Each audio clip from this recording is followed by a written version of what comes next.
undisclosed building in hostile territory where evil and corruption is exposed. You're about to enter the Tom Trento Show.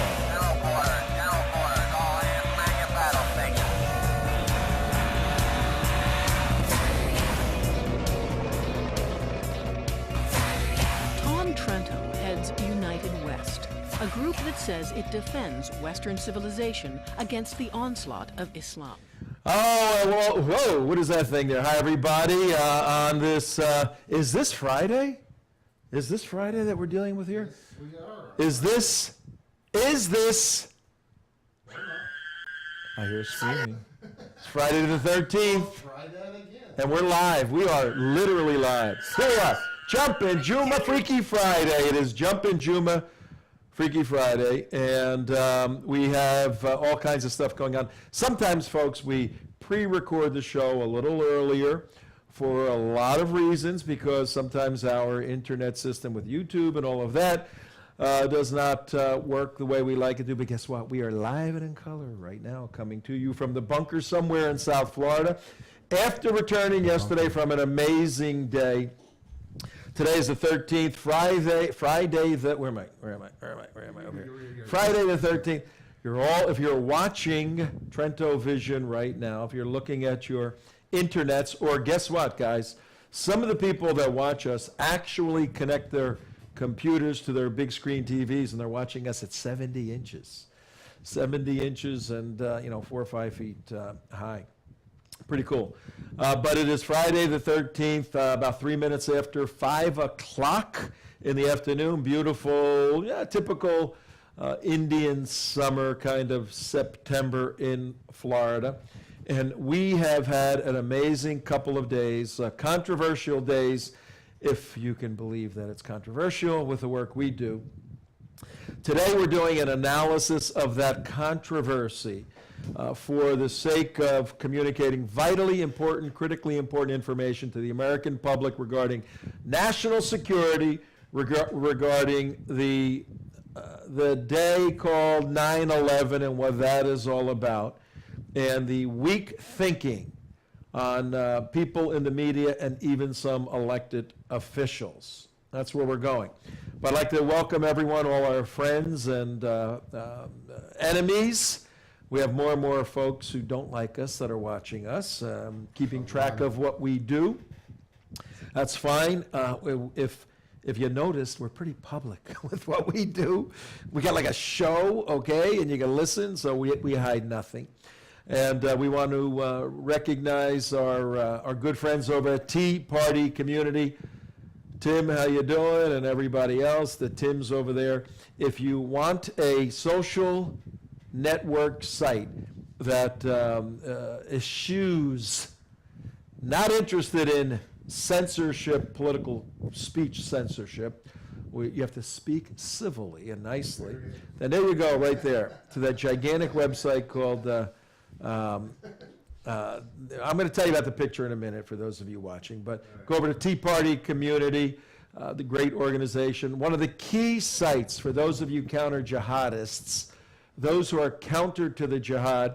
Sadly, we're finding more people that are afraid of the jihad. But those of you who are counter the jihad, you got to go over to Bare Naked Islam. Bare Naked Islam, our very good friend, dear friend, Bonnie runs that. And Bonnie is an individual who has a very strong background in media and research and analysis, and takes some of the most critically important and uniquely frightening stories in the jihad, global jihad movement, and then presents those on her website, Bare Naked Islam, and then provides very colorful commentary, to say the least. So we thank Bonnie for all of that. I hate that woman You don't, very much. Abdullah, you don't like. Did you come? Were you on the trip to Venice with us? I don't remember if you did. Yes, You I were was there. I went to a different I came up there with you. I went to my own ceremony with my people. Oh, okay. Well, It is a little different type of ceremony. we're going to get into all of that. Yours is a little more somber. Ours is a little more celebratory. Yeah, I can imagine. Ours was a little different. Different. And that's the big idea. Each show, folks, we like to have a big picture, big idea, communicate a very important principle for you so that you understand national security issues more effectively, and you're able to appropriate that information, assimilate it into your life, and become an activist. And an activist, for our senior citizen friends, doesn't mean you got to run around the country like we do at times. You can sit now at the comfort of a computer. I can't work a computer. Get your nephew or niece or somebody to show you it's not that difficult. If you made it through the Depression or even the 60s, you can operate a computer. Not that hard. And with that little tool, that computer, you could have an amazingly impactful life with what you do and how you believe. And that's what we want to do. We provide information so people can work to save this Constitution, help defend the state of Israel, help defeat the doctrinaire Marxist policies of the president. You hear what I said? Marxist policies of our president and wayward national security activity that this guy's been on lately. And we work to defeat Islam. Did I say Islam? Watch it. What? What is that elephant in the room there? Is that what is that thing? What is that? We have an elephant in the room today. What are you talking about? Take a look. There is no elephant. What are you talking This about? man Unless we crazy. speak the truth. When we speak the truth, There's no elephant in the room, Tom. You're imagining it. but when we speak the truth, voila, elephants arrive. See how that works? When we are politically correct, bye-bye elephant. When we speak with power, aha. When we wuss out, ooh, we need special effects. Pretty When we have sneaky. the cojones to take a stand and talk, there's an elephant. But in the room. Yes. And it's a pretty big pachyderm. Big damn pachyderm. And you know what? there, On man. 9/11, that little pachyderm's little trunk is laying right on your shoulder. Look at that. Is that thing going to eat me? That thing's a huge pachyderm. For those of you A driving huge pachyderm. in your automobiles, we produce a 1-hour daily television show on TrentoVision. We are the United West, a counterterrorism investigative educational system organization. And we do a lot of work on Islamic jihad. And right now we're using with the creativity of our director, Mark, in our green screen studio where we need a few more donations to help really slick this place up. Go to theunitedwest.org and make a donation, please. Theunitedwest.org. We're asking all of you who appreciate the show to make a minimum of $18 a month for the month of September, October, November, December. That would help us put our budget together and really hurt the bad guys. But if you watch the show, for those of you driving, you can go home and do it on our archived channel, youtube.com/theunitedwest. Right now behind me is a gigantic elephant, symbolizing the fact that everyone walks around and ignores and pretends they don't see the Islamic elephant in the room, which is in fact what? Abdullah, you know what it is. Islam and Islam. how it relates to 9/11? Yeah, see, the analysts, many people for years since 9/11, originally it was Islam is, evil, all of that. Then it was, no, Islam is beautiful. It is religion of peace. It's a religion of peace. And then as the years went by and as we learned more and more about Islam, and some of us knew quite a bit in the beginning, it becomes evident that Islam is a political system at its base. It has a very clear, very concise doctrine of totalitarian supremacism, where it is mandated to control the world, and it's tried to do that on several times, 2 or 3 jihads so far. So we, in our work, being honest, have to critique the system Islam and make a distinction between an individual, a Muslim, who follows a political system known as Islam. Is it a religion? According to the IRS, yes, it's a religion, but that's secondary doctrinally to the political thrust of Islam. We will not be able to understand how to deal with Muslims or the threat doctrine of Islam till we face the elephant in the room, which is Islam is a political system at its base. The religion is a veneer to augment and embellish the political mandate. Very important. What I just said got a lot of people freaky on Wednesday. 9/11. On 9/11. In Venice. In Venice, Florida. Where the 9/11 attack. The what? The 9/11 attack was fostered and flourished on 9/11. It's where Muhammad Atta trained, got his pilot's license, flew, tried to only learn how to take off and not land. I just want to. How would Muhammad Atta say to the training instructor that he only would like to take off? How would if you had to I would think? say, look, I have a good friend. He's very good at landing the planes. He gets a little scared upon takeoff, and so together we make a wonderful team. And if you could just teach me to take off, that is all I need. And fly the plane. All you do is take off and fly the plane. Fly the plane. Yes. So Mohammed Atta, who flew American Airlines Flight 11 into the Trade Tower, North Trade Tower at 8:46 a.m. on September 11, 2001, trained at Huffman Aviation in Venice. Very good friend of ours, Gene Sweeney, over the past 3 years has put together a monument in Patriots Park to honor the subsequent dead who were killed either in the military, intelligence, law enforcement, fire department, particularly those from Florida. And we'll bring up a picture of this monument in a bit. And Gene got that established in Patriots Park in Venice, Florida. And this year he asked the United West to come over and ask me to be one of the speakers. I spoke for 16 minutes out of 2 hours. And my 16 minutes has made the Sarasota Herald Tribune and all their writers and functionaries apoplectic. I mean, they're falling off the deep end. And what our show is going to be right now is an expose, is a first of all, an honoring of the event that took place 2 days ago, which was an amazing event. And then an expose of the failure, and this is no big surprise, but when it occurs, we want to illustrate it. The failure of the media, ABC News, local affiliate, and then this newspaper, Sarasota Herald Tribune, which is really a backwater kind of publication. But I don't care if it's a backwater publication or the New York Times. You have an obligation as a journalist to get your facts right. Opinion, who cares what your opinion is?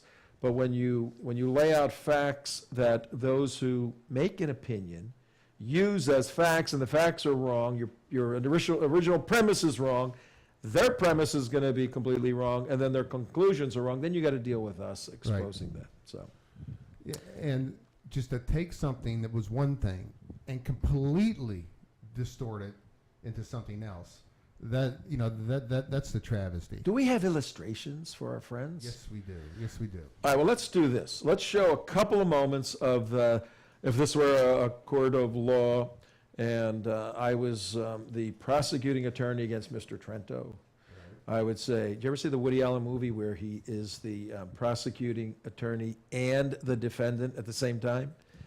He asks himself a question, Woody Allen, then he runs and sits in the defendant's chair and answers it, and then runs back out and asks himself a question. And he has this ongoing debate. I'll do that right Yes. now. I would, let's submit the prima facie evidence. This is what sent them all a Twitter, literally. Uh-huh. And we'll go ahead and play that video for you now. And as soon as I stop talking, I'm going to play a few minutes of it, All right. and throughout this show, we're going to play the whole thing for you. At this point right now, there's an interesting portion of the segment. This is and we'll Gene get Sweeney, the into coordinator, some good of friend the of other ours. individuals, but I'd like to take this time to introduce to you who will again come in and out of the balance of today's event, who has come here from Delray, Florida, who has a TV program that many of you watch daily, Monday through Friday on TrentoVision, and he is the executive director and founder of what is a very powerful program that conveys a message about what needs to be done in our history and our culture, and also our awareness of what is happening in our country in regard to Sharia law, in regard to jihad, and the almost foremost authority on terrorism. I'd like to introduce who is now a very dear friend, who has participated long distance across the state, if you will, in helping getting this launched and has been following this event over the last couple of years. And I'd like to introduce you to my friend and yours, Tom Trento. Yay! Oh, sorry. American Airlines Flight 11, Boston to Los Angeles, 81 passengers. United Airlines 175, Boston to Los Angeles, 56 passengers. American Airlines 77, Washington, D.C. to Los Angeles, 58 passengers. United Airlines Flight 93, Newark to San Francisco, 37 passengers.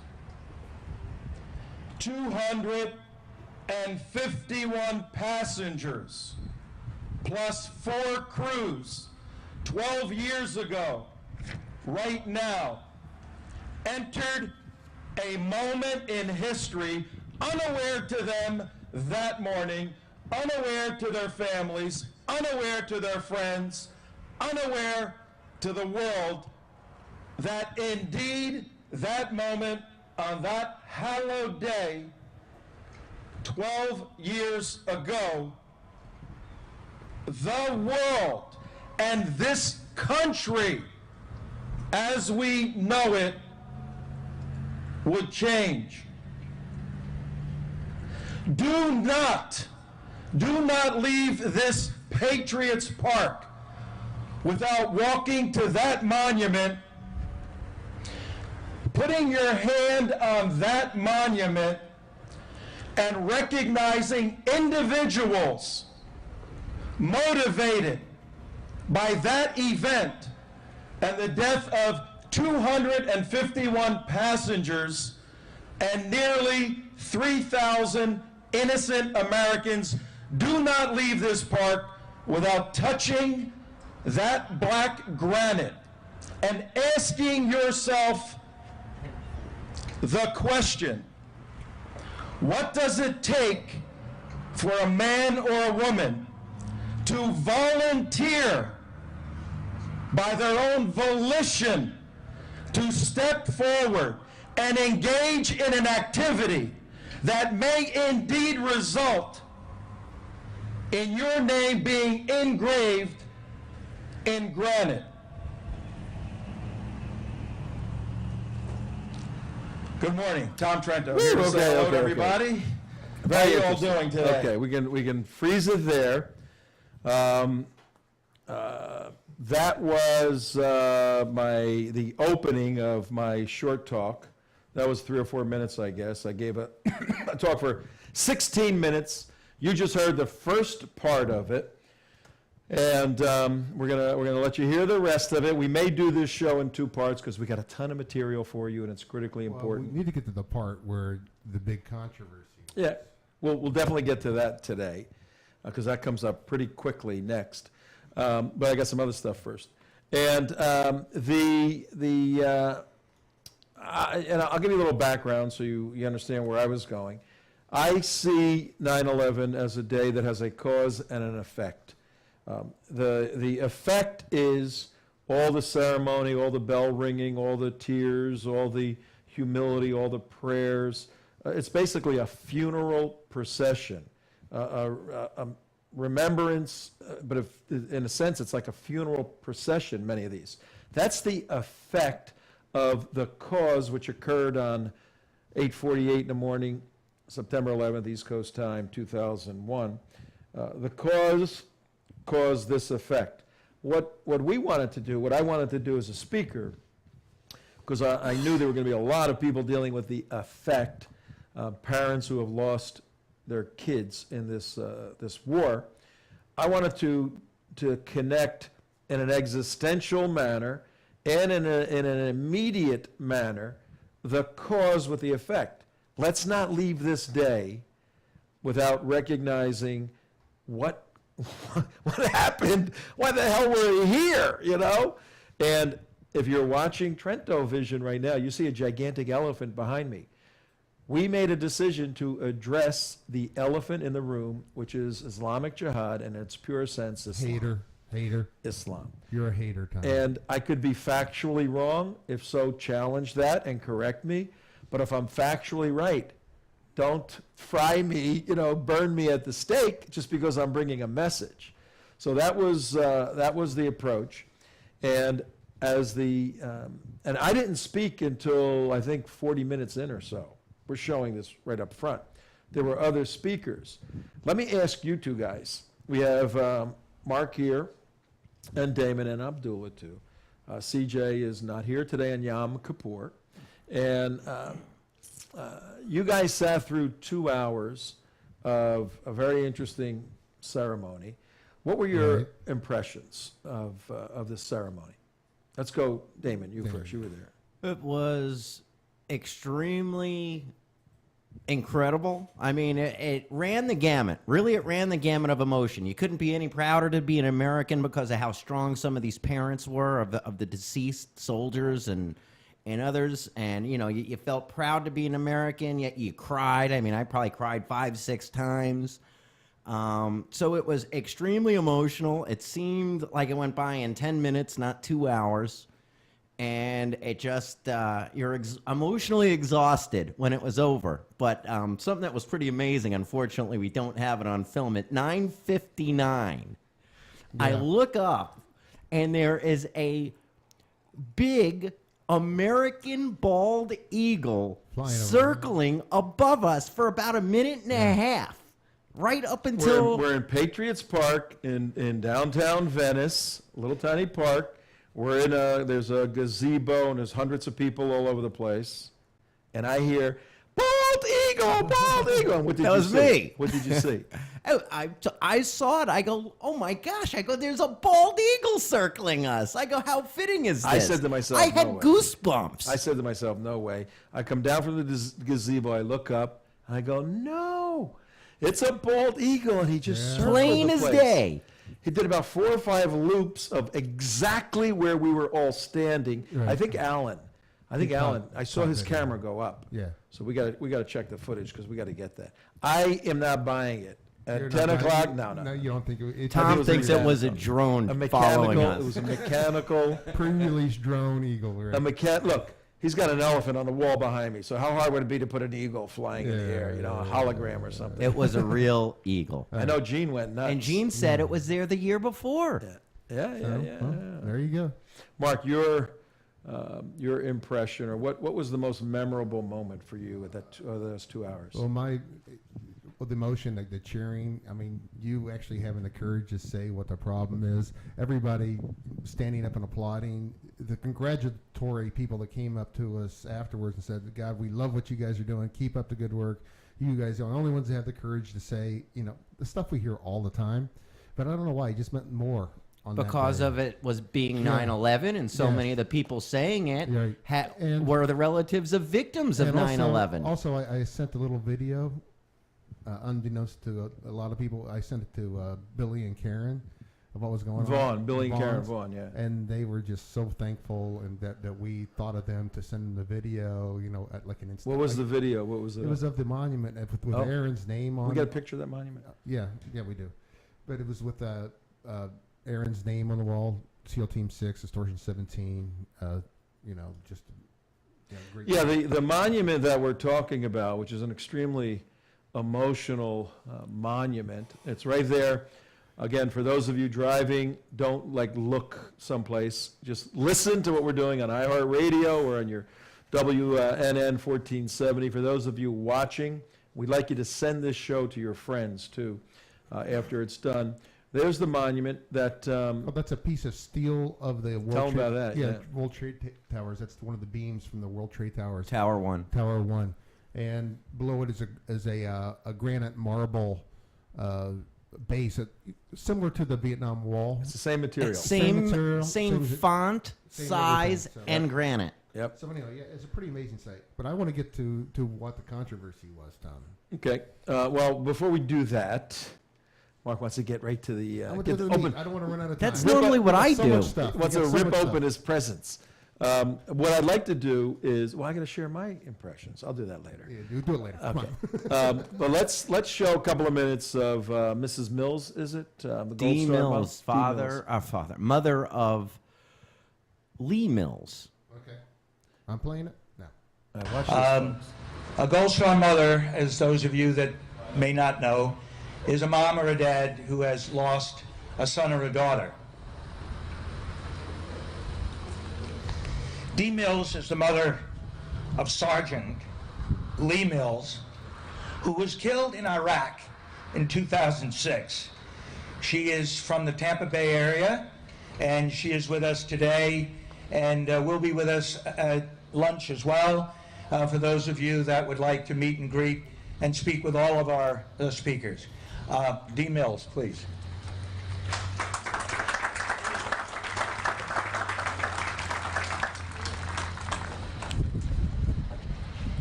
Well, I never knew that I would be a speaker.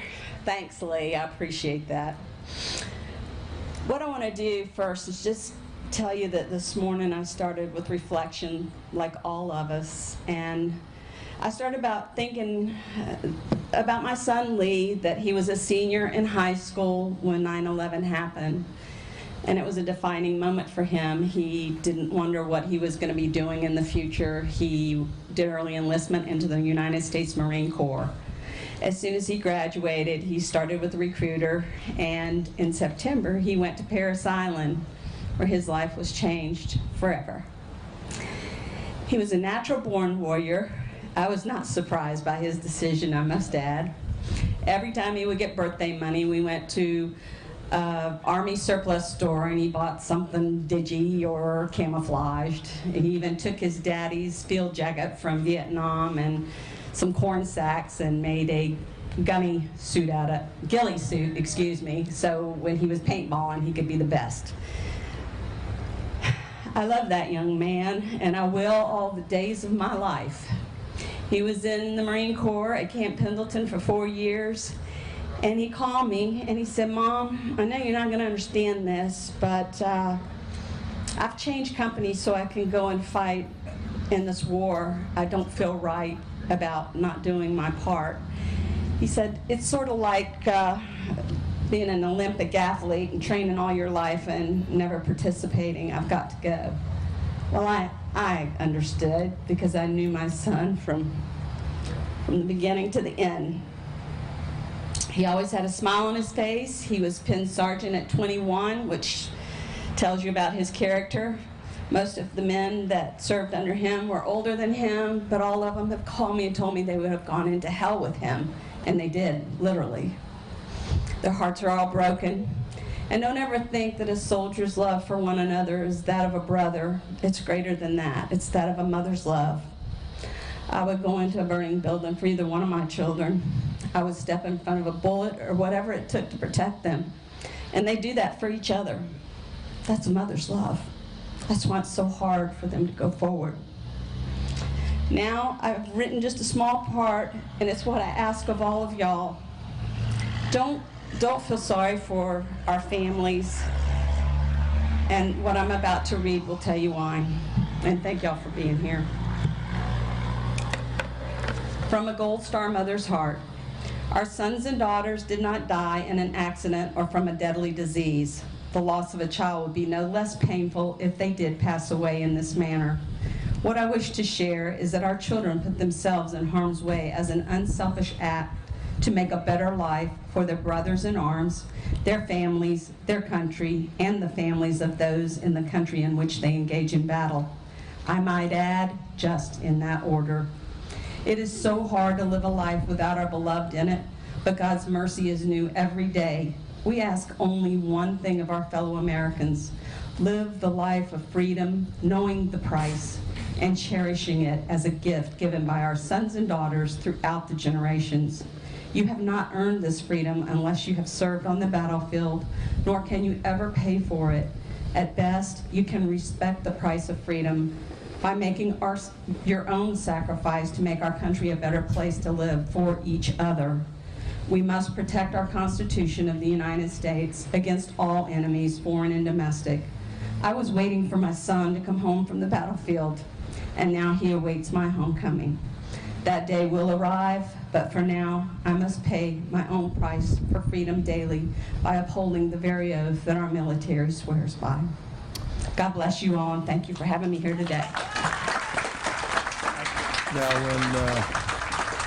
when Ms. Mills left the podium, she was sitting essentially right next to me up on the little stage there.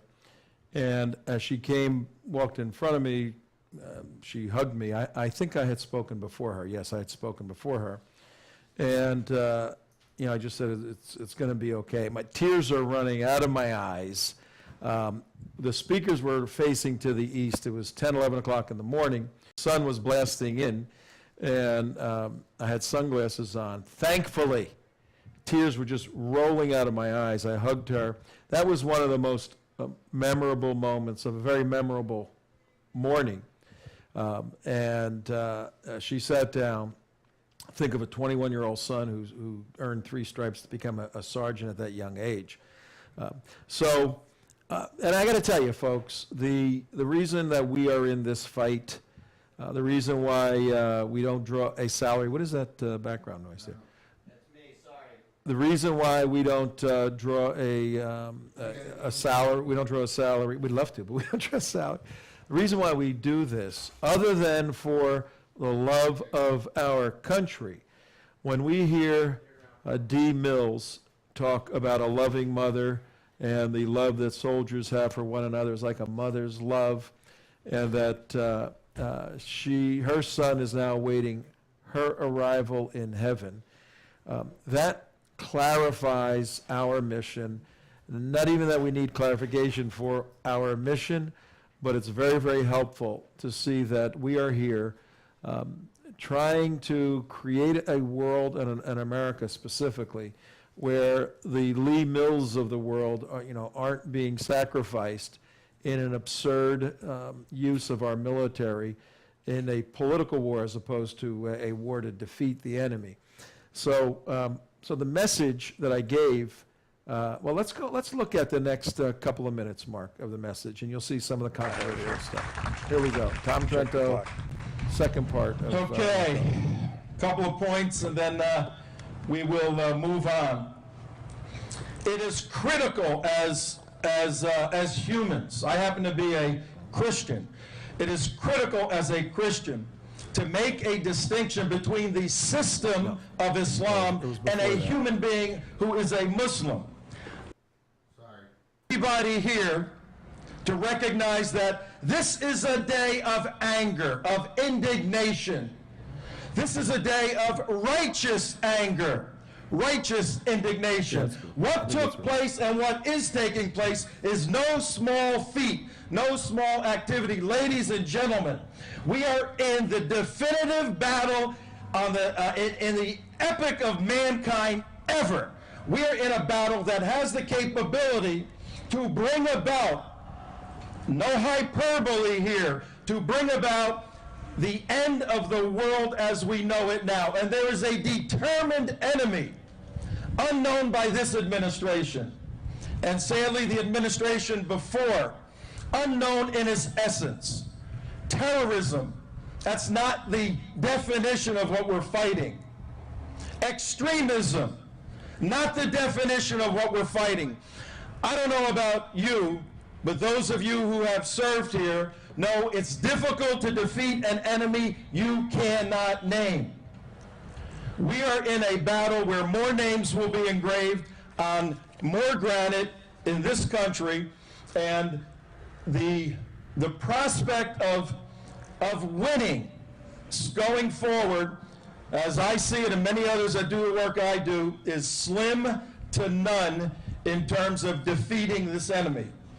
You see, this enemy, which is Islam, I'm not qualifying radical Islam or Sharia Islam. The enemy is Islam. It's not our job to tell Islamic scholars that they're wrong in their belief about Dar al-Hijra, Dar al-Islam. One of the doctrines of Islam is Islam, not radical Islam or moderate Islam. Islam, one of the doctrines, one of the defining elements of that system, and Islam is primarily a governmental political system with a religious veneer. It is dedicated, when you apostatize as a Muslim out of Islam, you become an enemy of the state, a traitor, because Islam is a state supremacist totalitarian system. What I'm saying right here is unknown to John Brennan, the head of the CIA, unknown to him.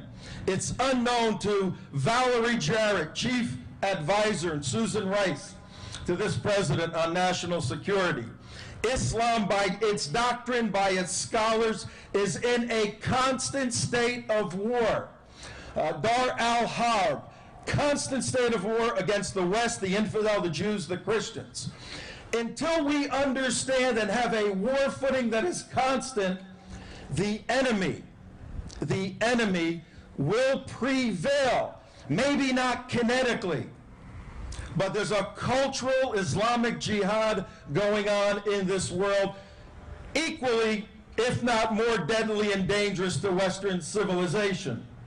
And you will see it today manifested in kumbaya interfaith meetings, where the Islamic subtle infiltration, IL, influence operation modalities are taking place. I know I'm hitting you with a lot of stuff today, but we would be remiss for those names engraved on that granite and for whom those flags are flown at half-mast if we did not honestly speak out about the war that we're in the middle of, folks. Okay, hold it there. Everybody starts clapping at that point. This was 2 days ago for you just coming in at 5:40 in the afternoon, live on WNN 1470. Tom Trento, your host right here, TrentoVision. Mark is over there. Say hello to everybody, Mark. Hello, everybody. Hello, everybody. Damon, we have Damon over there. Hello, everybody. There. They were with us, and CJ and Mark and Alan. A whole bunch of us went over to Venice 2 days ago to speak. We are showing you the presentation that is causing an uproar in the political areas of Venice, Florida, and in the media areas because of mercy. What do you guys make out of that? From what we know and who we've spoken to, what's their argument, the other side? 9/11 speech in Venice question. Some say what was supposed to be a solemn tribute to the victims of 9/11 turned into a political rally of sorts in Venice. A speaker invited to the event by organizers went on what he himself calls an anti-ideological Islamic speech about those responsible for the organization called United West, spoke about his opinions on Islam. Most were not favorable. Islam is primarily a governmental political system with a religious veneer. Now, said. I will say this is the article that came out after you spent 20 minutes on the phone with him and does not accurately represent his first article. Is this? This is your boy Josh. Josh. Okay. Yeah, Okay. That's actually a pretty fair assessment. That wasn't bad. Yeah, after you reamed him. Oh, we should. We should. Josh there. He. There's Josh right there. Josh Taylor, ABC reporter, ABC News television reporter. Apparently, I didn't see it. I heard, so this is hearsay on my part, that the 5 o'clock television report that came out was unbalanced and unfair And journalism, unless it's an editorial piece, is supposed to be balanced and fair. And a bunch of people complained to him. And at 11 o'clock that night, which was Wednesday night, we watched the same report. And there was nothing negative in nothing it. negative We missed in it. No. He got hammered. But then he wanted to speak with me the next day for clarification, as these folks do. And we actually tape record it. Do you have any of that? We can show them for a minute or two. If you would have told me beforehand where I could have pulled it up, yes, that would have Well, been I there. could talk. Oh, that one. I know how to talk. Oh, okay, this one here. But here's what we're doing, folks, at 5:43 in the afternoon on the 13th September. Now, watch our Monday show because it's part 2 to this, but we actually taped it earlier today because of the logistics involved. And we called it Friday Show. So you have to understand when you deal with us, Fridays are Mondays and Mondays are Fridays. Okay, you got that right? Got that straight? That is just to keep me from the mouse. That sounds like the newspaper people. Oh, I wrote it, but I wasn't responsible. I didn't write it. We have a team of opinion writers that write their opinion. So they actually go. To I only wrote it and handed it in. Why are you blaming me? Hey, come on, it's my words. I got my name on it. But Well, what about this paragraph right here that says this? CJ was nailing Shelby. And she goes, well, I didn't change that paragraph. Somebody else must have, And unbelievable. It's just, I mean, they're juvenile stuff. That divisiveness, ended the other one, Damon. Well, the sad part, as you guys are setting that up, the sad part, folks, and what we're doing in terms of the big picture, is we are honoring and recognizing the event that took place. Gene Sweeney, Salt of the Earth organization, and his friends organized a 2-hour memorial ceremony. And just because the word memorial is in there doesn't mean you don't address the elephant in the room. A 2-hour memorial ceremony, and brought me in. And Gene never really asked me what I was going to speak about or what I'm going to do, and I didn't have prepared notes. He had a pretty good idea. Well, I'm going to speak about these issues. And I truly believe, particularly with the advance of President Obama trying to initiate World War III in the Middle East, what the heck has he been doing over the past month? I'm going to bomb Syria. Now I'm over here. Now, Now it sounds like he has to check with Assad if it's okay to bomb Assad. Yeah, and get approval. And by get Putin. approval from Putin. The whole deal was absurd. Myself and other people who do work on national security said at the outset, leave Syria alone. So in light of the immediate danger, clear and present danger over there, I wanted to draw a clear and present danger on that day if we misunderstand Islamic jihad and the threat doctrine of Islam. So I said, you know what? I said to myself, why don't I explain the threat doctrine connected to the cause, the terrorists, and the effect, Mrs. Mills, and everyone walks away here a bit wiser and maybe more ready for a war footing. But no, we had to deal with people like this. Take a look at a conversation. Whenever we do stuff, if somebody's interviewing me, guess what? We interview them. That's really how it works out. Here we go. We record. And this is Josh Trento interviewing here on the me. 12th of September, about ABC 3 o'clock in news the reporter. afternoon, East Coast time. Just pulled off our car driving back from Venice because the iPhone. ABC news reporter wants to do a follow-up on the controversial remarks that I made yesterday at the Patriots Park 9/11 Memorial. So we're going to give him a little call right now and let him know that we're going to be taping him, and should be an interesting experience. Stay tuned. Okay, it's ringing. It's ringing. One ringy dingy. This is Josh. Yeah, hi Josh. This is Tom Trento returning your call. Yes, sir. Yeah, let me let you know that you're being tape recorded, okay? Is that okay? That's fine. Okay. As long as it's okay and I can support you. Oh, absolutely, please. Okay, let me get set up here.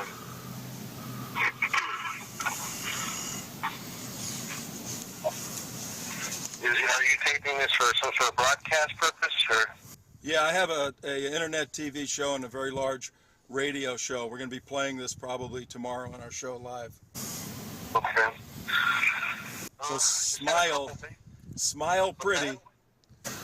Okay.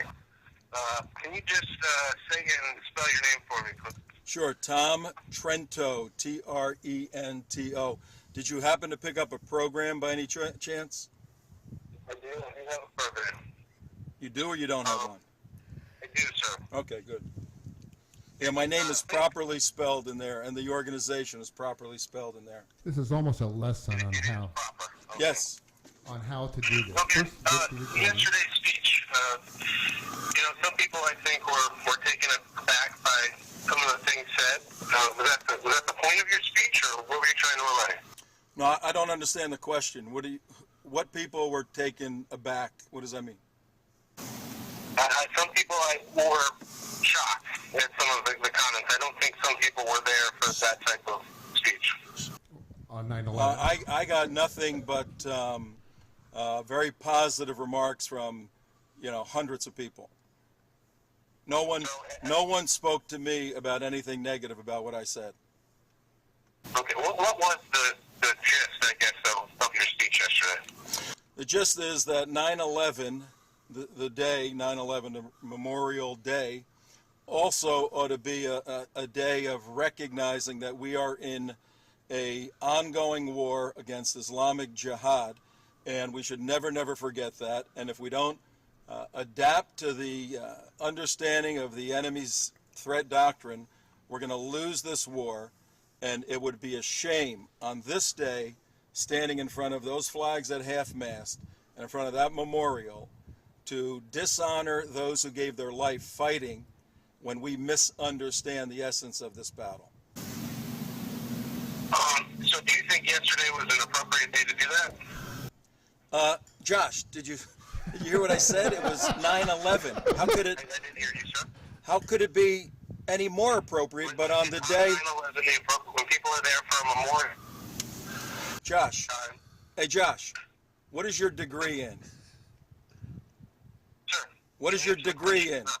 We're thinking very far here. What is your degree in? My degree is in journalism. What's your degree in? I have several degrees, and one of them is in philosophy and logic. And it's essential that you understand my premise, and then a second premise, and then a conclusion. I said 9/11 is a day of solemnity, a day of honoring, a day of reflection. Of what? There's got to be an objective component to that. The objective component is the attack by Islamic jihadis, and we're honoring the dead. Yeah, we had a little video error. Okay, there. sorry, we're back. Oh, that's what. Switch the camera. Oh, that was Look, I pretty cool. understand journalists are a different breed than a logician or a philosopher. I understand that. But we're going to get nowhere unless you track the propositions I say and how they lead to necessary conclusions. Okay? Can we do that? We'll do our best. Okay, thanks. Here's my question. Yesterday, is it appropriate to be selling a book at a rally on 9/11? Yes. Can you elaborate on that? The book is written by 19 of America's top national security experts. And if someone read nothing other than this book, they would walk away understanding why it's necessary to honor those dead men whose names were engraved on there. And I think we actually sold one book. We do what we normally do. We give the books away. Did we give you one by any chance? Did not. Okay, we gave it to Shelby. the other person, yeah. But you're more than welcome to have one. We can mail it to you. And we gave away a video on Islamic jihad for free. So, your question is a foolish question. Is it right or wrong to sell a book on 9/11? What's your next question? Are we going to we're going to debate whether I asked a foolish question or not? Absolutely. I see where this is going here. All right, well, I'm It's not going, hey Josh, it's not going where you want it to go, because tell me what your main issue is. What is your main issue? What is your problem with what I said? Tell me what your problem is. It's not about what my problem is. It's about other people that contacted me and they had a problem with what you say. It's not about my opinion. Josh, give me a proposition. Make a statement that has a subject, a verb in it, a noun in it. Give me a sentence that says, Tom Trento, you said this, it upset people. How do you stand by that, or do you reject that, or do you want to modify that? Well, in your statements, were you lumping all Muslims into one category? Did you listen? Did you listen to what the speech I gave? Yes or no, sir? Of course not. That's an absurd, absolutely absurd concept. How could... Well, break it down. I'm trying to learn from you. I'm sorry? Trying to be educated by you, sir. Break it down for me, please. There's 1.3 billion Muslims in the world. The majority are not jihadists. They're not kinetic. They're not going violent. They simply, many of them, depending on their country, simply want to live their own lives and worship whoever they want to worship, in this case, Allah. But we have a significant portion, enough to change the world as we know it, who are jihadists. And that's the tip of their spear that we have to fight. It's pretty simple. It's an absurd statement to say every Muslim is a terrorist. Do you know anything about my work? No, sir. Okay. When you interview people, you should learn a little bit about them so you can ask intelligent All right, questions. What's your next question? let's end it there for a second. I think I've got what I need, sir. Thank you. Hey, 5 o'clock tomorrow. I'll send you. Let me have your email. All right, let's stop that. That actually was yesterday, right? Yeah. Yeah, that was yesterday when we did It's that. hard. It's hard to keep track of the days It's this hard. week, We're- but it we're- really was it yesterday. really was yesterday. And today's really today. And look, folks, when you do this stuff, as long as I've been involved in activism and dealing with the leftist media and all of that, you can't let them push you around. You can't. What right do they have to force you to fit into a storyline they want you to fit into, when in fact that isn't the storyline? They have a preconceived concept in their head. So whenever I do interviews, I mean, that's pretty normal interview. It isn't just, yes sir, no sir. It's let's discuss and debate these things. How do you feel about making the people mad? Yeah, I know. And he seems like a very nice guy, and I wasn't trying to be belligerent or anything like that. People always, accuse me of that because people are so soft-headed.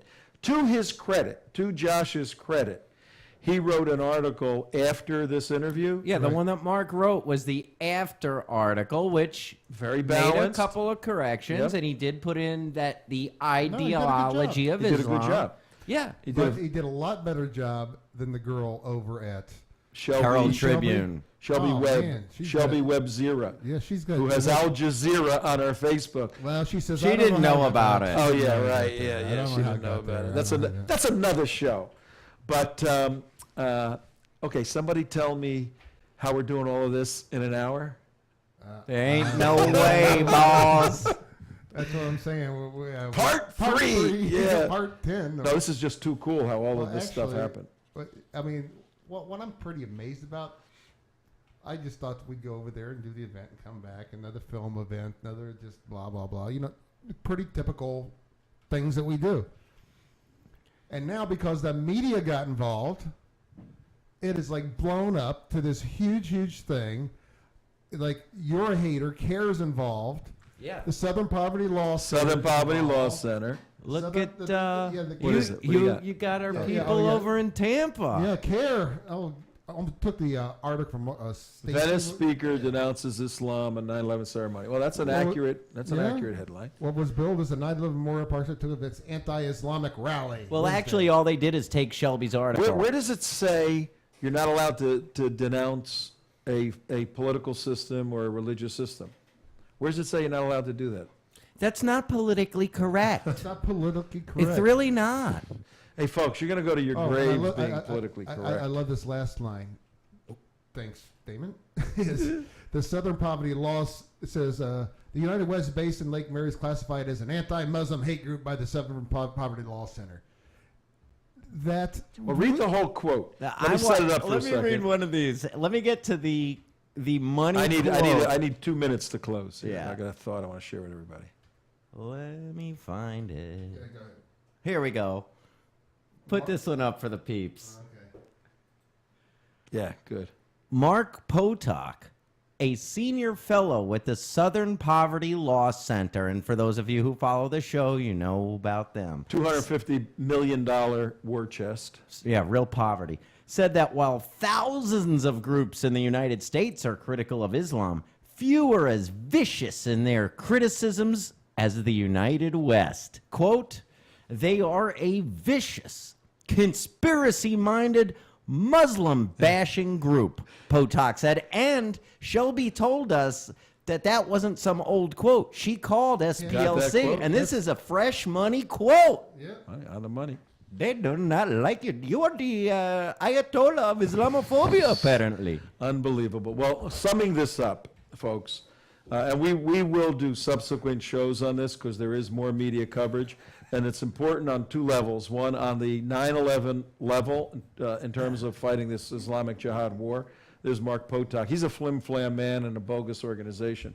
But on the second level, it's how the media goes after small organizations like ours, and how if you know what you're doing, you can fight back, punch back, and be very successful in exposing their sloppy journalism, their ideological slant. And we left off telling the guy on Monday, David Hackett, you'll see it on David Hackett on Monday in our show. We told him his newspaper, the Sarasota Herald Tribune, had a phenomenal opportunity being in Venice on the 12th anniversary. Venice is the city, as Mark said at the beginning, where Muhammad Atta and his 3 slime bag friends learned how to fly and then perpetrated their crime against humanity. In the name of Allah, in the name of Islam. Perfect opportunity for the Sarasota Herald Tribune to look at this 2-hour memorial service that honored those who died on 9/11 and honored those who died subsequently. But instead of finding the essence of it and seeing that my remarks indeed made the connection between the cause, Islamic jihadis, and the effect, dead people, they misunderstood, either intentionally or unintentionally, neither of which is allowed if you're a good journalist. What I was saying, sloppy journalism, failed to honor the soldiers on the cause, and as a result, they failed to present the wonder of the effect, the men and women who lost loved ones. The Sarasota Herald Tribune dishonored the dead on 9/11 in their hometown when they could have had a wonderful legacy of honoring them. Shame on you, Sarasota Herald Tribune. And that should about take us out of our show today because we're on a 30-second delay. We always forget that when we're live. So, goodbye. It was a fabulous event. Yep. And it's only gotten better since we left. Only gotten better. Media was extremely, extremely biased. So see you later, guys. Bye.